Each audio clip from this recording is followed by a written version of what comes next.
नमस्कार, India debate के साथ मैं आशुतोष पाठक हाजिर हूं। दोस्तों, आजकल पूरे देश में एक और मुद्दे की चर्चा बहुत जोर पकड़ रही है और चर्चा है कि कैसे आयुर्वेद और नेचुरोपैथ को पकड़ा जाए, उसके आम को मरोड़ा जाए, उसे नेस्तनाबूद किया जाए, उसे चलन में नहीं आने दिया जाए और इसके लिए बड़ी बड़ी दुनिया की शक्तियां लगी हुई हैं। भारत में भी कुछ शक्ति जाने अनजाने इस्तेमाल हो रही है या खुद को इस्तेमाल करने दे रही है। मैं बात कर रहा हूं इंडियन मेडिकल एसोसिएशन की। ऐसे डॉक्टर जो प्राणपण से जनता की सेवा कर रहे हैं, लोगों को ठीक कर रहे हैं, उनके दुख दर्द को उसका निदान कर रहे हैं, उन डॉक्टरों को हमारा सैल्यूट है। वो डॉक्टर जान की बाजी लगा करके देश की सेवा कर रहे हैं। लेकिन दुर्भाग्य से ऐसे डॉक्टरों की नुमाइंदगी एक ऐसी संस्था के पास आ गई है जो कहने के लिए तो डॉक्टरों के हित के लिए काम करती है, सेहत के लिए काम करती है, पूरे समाज के स्वास्थ्य की जिम्मेदारी खुद पर उठाने की बात करती है, लेकिन जो वो कहती है वो करती नहीं है। उनकी कथनी और करनी में बेमेल है। आजकल वो लगातार हमलावर हो रहे हैं उन लोगों पर जो भारत में आयुर्वेद, योग, नेचुरोपैथी की बात करते हैं, जो भारत में ये कहते हैं कि हमारी जो पुरानी ज्ञान है, हम परंपरा शब्द का इस्तेमाल नहीं करते हैं। बिकॉज अभी मैं कुछ दिन पहले डॉक्टर राम्या कृष्णन हैं, उनसे मैं बात कर रहा था, केरल की प्रोफेसर हैं।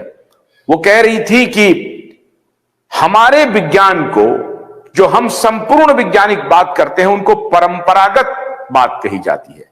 परंपरा और विज्ञान में फर्क है। जो कन्वेंशन होता है, कन्वेंशन तो कुछ भी होता है, बिल्ली रास्ता काट दी हम नहीं गुजरेंगे, अब ये कन्वेंशन है, लोग उस पर पालन करने लगते हैं।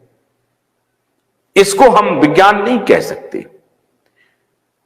हमारा जो ज्ञान है वो संपूर्ण वैज्ञानिक है, ये डॉक्टर राम्या कृष्णन कहती हैं। और उन्होंने पोथी की पोथी लिख करके 20 साल से एविडेंस बेस्ड आर्टिकल्स प्रधानमंत्री कार्यालय को भेजा है, मिनिस्ट्री ऑफ हेल्थ को भेजा है, मिनिस्ट्री ऑफ आयुष को भेजा है। देश भर के नेचुरोपैथी डॉक्टर, आयुर्वेदिक डॉक्टर, योगाचार्य सब ठगे हुए महसूस कर रहे हैं। उनको बड़ी आशा थी इस सरकार से भी, जो सनातन की बात करती है। उन्होंने भी उनके साथ कुछ नहीं किया। और एक योद्धा जो न सिर्फ देश में, बाकी बातों पर मैं उनसे सहमत असहमत हो सकता हूं, लेकिन इस एक मुद्दे पर कम से कम उनके साथ मैं सहमत हूं और हमारा नेटवर्क भी सहमत है।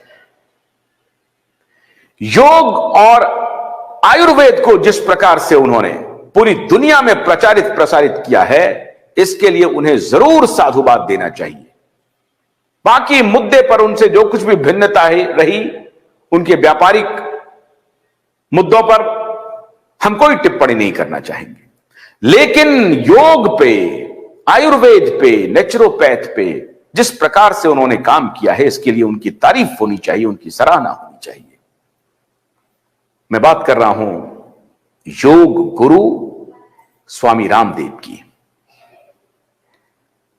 कुप्रचार करने वाले लोग प्रचार कर रहे हैं कि वो लाला रामदेव हो गए हैं।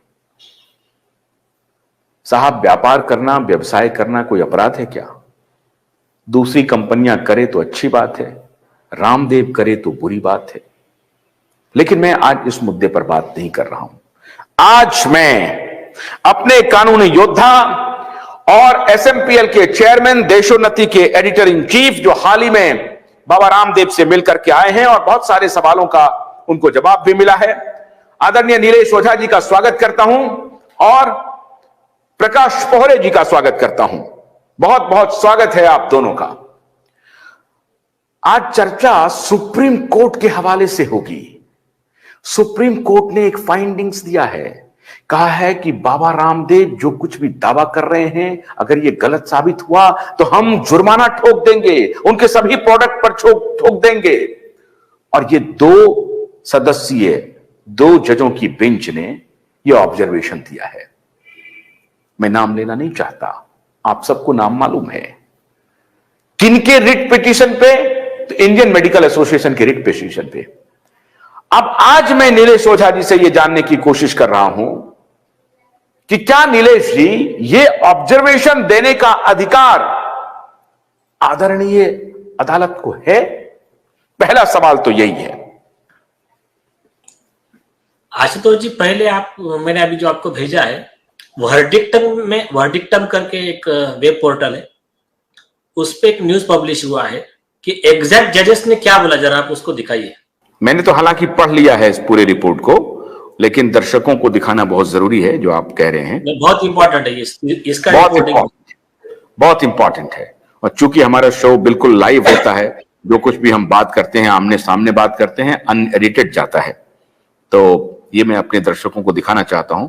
अभी देखिए ये पूरा वर्डिक्ट है क्या, कैसे इस वर्डिक्ट में आदरणीय सुप्रीम कोर्ट के हमारे जजेस ने जो प्रतिक्रिया दी है, वो ऐसी प्रतिक्रिया कैसे आई। ध्यान रहे कि ये जो बात है कि सुप्रीम कोर्ट के बारे में, जजेस के बारे में कोई टिप्पणी नहीं कर सकते, आप जो हैं वो कंटेम्प्ट ऑफ कोर्ट के घेरे में आ जाएंगे। तो आदरणीय अदालत को ये मालूम नहीं है कि हम लोग पैदा ही हुए करने के लिए। चलिए मीनाक्षी दिखाइए जल्दी से।